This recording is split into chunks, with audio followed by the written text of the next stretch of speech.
And so now is the final and third part of replacing the damper motor, which is this part.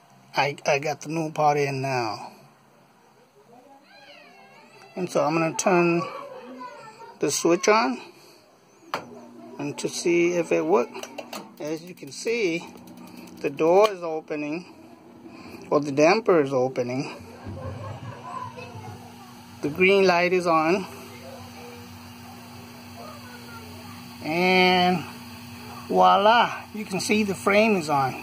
So it was not doing this before, and so that's why I had to replace the damper motor, because of with the old one, this damper here is not opening to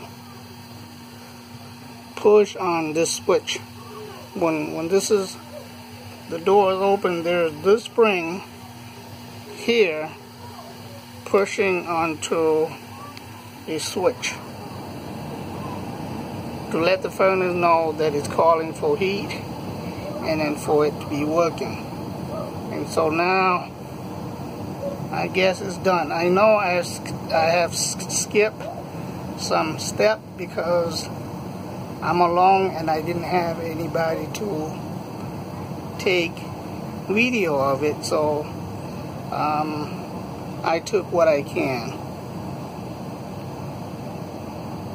But it looks like it's working now.